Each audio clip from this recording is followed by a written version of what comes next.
¿Qué pasa cuando la psicología choca de frente con una crisis política que sacude a todo un continente? Hoy vamos a meternos de lleno en cómo, de las cenizas de la agitación, la violencia y la búsqueda de justicia en la América Latina del siglo XX, nació un campo de estudio completamente nuevo. A ver, para entender bien de dónde sale la psicología política latinoamericana, tenemos que viajar en el tiempo a un momento y a un lugar de una convulsión social tremenda, sin precedentes. Pensemos en el panorama. Regímenes autoritarios por todas partes, represión sistemática, un trauma social que lo impregnaba todo. Los modelos psicológicos de la época, que venían casi todos de Norteamérica o de Europa, estaban pensados para el diván, para el individuo. Pero claro, se quedaban cortísimos, no llegaban para sanar las heridas abiertas de sociedades enteras. Esta cita lo clava, ¿verdad? O sea, el origen de este campo no fue un capricho académico ni nació en un despacho de universidad. Fue una respuesta necesaria, urgente, a la violencia que venía desde el propio Estado. Para muchos profesionales era casi una cuestión de supervivencia, tanto intelectual como ética, al ver que sus herramientas no servían para reparar el tejido social que se estaba desgarrando. Y esta fue la pregunta del millón que se hicieron. ¿La psicología debe quedarse mirando desde la barrera, centrada solo en la mente individual?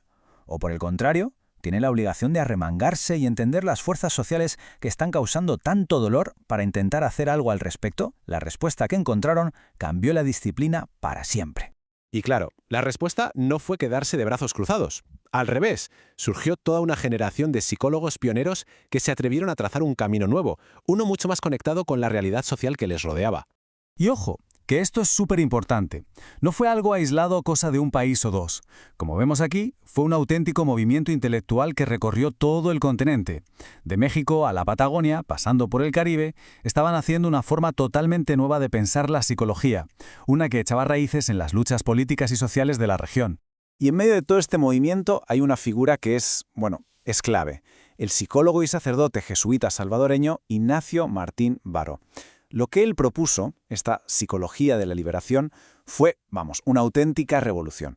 Él decía que el objetivo de la psicología no era solo comprender la realidad, sino que tenía que ser una herramienta para la emancipación de los pueblos oprimidos. Y el impacto fue brutal, innegable. Si miramos este gráfico, que es de Colombia, se ve perfectamente el subidón que pegaron las publicaciones académicas sobre el tema a partir de los 90. O sea que esto no se quedó en charlas de café, ni mucho menos. Esto prendió una mecha que dio lugar a un campo de investigación súper potente y riguroso. Vale, y ahora vamos a la que para mí es la joya de la corona, el avance conceptual que lo cambió todo. Es una distinción que a primera vista puede parecer sutil, pero tiene una fuerza transformadora increíble. Aquí está el meollo de la cuestión, la gran idea. Se empezó a diferenciar entre, por un lado, la política, con mayúsculas, el gobierno, los partidos, las instituciones, lo de siempre, y por otro, lo político. Y esto último es otra cosa, va mucho más allá. Son las relaciones de poder de nuestro día a día, los conflictos, las resistencias, en la calle, en el trabajo, en la comunidad. Es el verdadero motor del cambio social. Claro. Al hacer esta distinción, de repente el campo de juego se hizo enorme. La psicología política ya no era solo estudiar por qué se vota un partido u otro.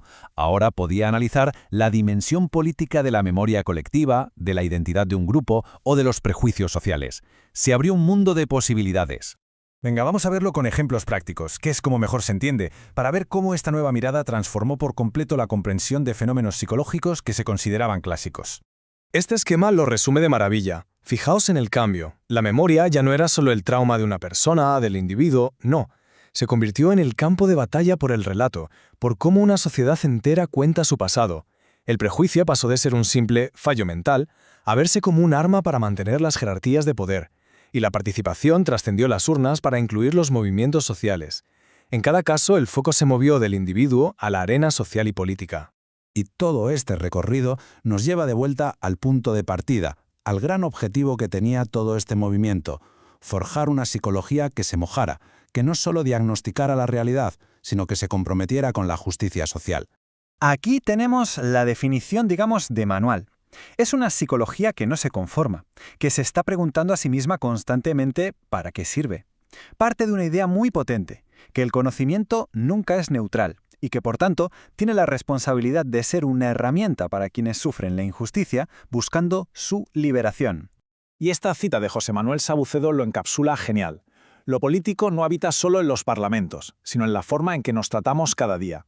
La democracia no es solo un sistema que se vota, es una práctica cotidiana de cómo gestionamos el poder en nuestras interacciones más básicas. Así que al final, el mensaje que nos deja todo esto es muy potente. La psicología política latinoamericana no es una simple especialidad académica. Es una llamada de atención para que toda la psicología reconozca su inevitable dimensión política y asuma su parte de responsabilidad en la construcción de un mundo más justo. Y esto nos deja con una pregunta para darle una vuelta. Si lo político son esas relaciones de poder que nos rodean, ¿dónde las identificamos? ¿En el trabajo? ¿En la familia? ¿En la comunidad? Y sobre todo, ¿qué papel jugamos en ellas? Porque descubrirlo, como nos enseñó este movimiento, también es una forma de hacer psicología.